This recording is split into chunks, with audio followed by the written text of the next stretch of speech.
بسم اللہ الرحمن الرحیم۔ قربانی کے جانوروں کے تعلق سے آج بھی ایک اہم مسئلہ ہے،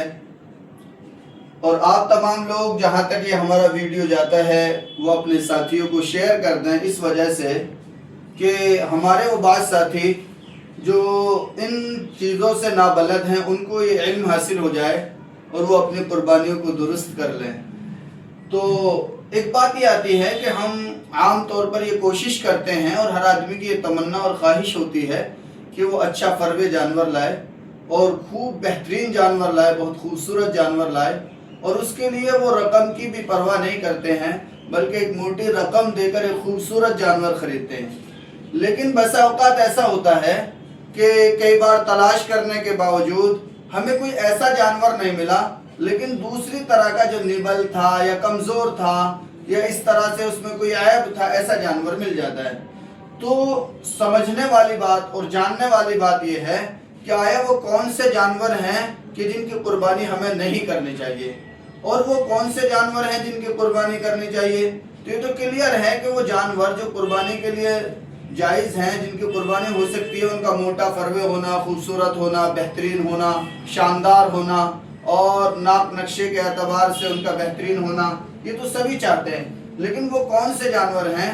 جو اب قربانی کرنے کے لیے موزوں نہیں ہیں، بہتر نہیں ہیں؟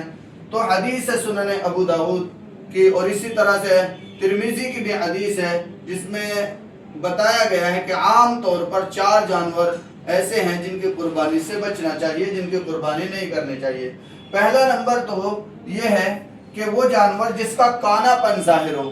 کانا یعنی کہ اس کی ایک آنکھ خراب ہو یا ایک آنکھ کا اکثر حصہ خراب ہو، جس کی وجہ سے وہ بدصورت لگتا ہو اور دیکھنے سے عیبدار نظر آتا ہو، تو ایسے جانور کی قربانی نہیں کرنی چاہیے۔ یعنی وہ جانور جس کا کانا پن ظاہر ہو، اس کی قربانی ہم نہیں کریں گے، اس کی قربانی ہمارے لیے جائز نہیں ہے۔ اسی طرح سے نمبر 2 پر غور کریں تو وہ جانور جس کی بیماری ظاہر ہو۔ موجودہ وقت میں قربانی کے ایام چل رہے ہیں اور جانور بیمار ہے اور ظاہر ہے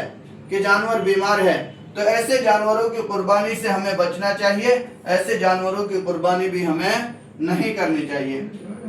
اور نمبر 3 ایک ایسا جانور جس کا لنگڑا پن واضح ہو۔ چونکہ لنگڑا پن، آدمی لنگڑا ہوتا ہے تو وہ عیبدار شمار ہوتا ہے، اسی طرح سے جانور لنگڑا ہوتا ہے وہ عیبدار شمار ہوتا ہے۔ تو آدمی کی خواہش اور تمنا ہوتی ہے کہ ہم بہت بہترین شاندار جانور کی قربانی کریں، لیکن بہت سا جانور ایسا ہوتا ہے جس کے پیر میں لنگ ہوتا ہے۔ تو سمجھ لیجئے کہ جس کا لنگڑا پن یعنی خوب ظاہر ہو کر وہ لنگڑا کر چل رہا ہے، تو ایسے جانور کی قربانی بھی ہمارے لیے جائز نہیں ہے۔ اور وہ جانور جس کی ہڈیوں میں گودا نہ ہو، یعنی اتنا دبلا، اتنا کمزور، اتنا لاغر، اتنا نحیف سا جانور ہو کہ ہڈیوں کا ڈھانچہ نظر آتا ہو،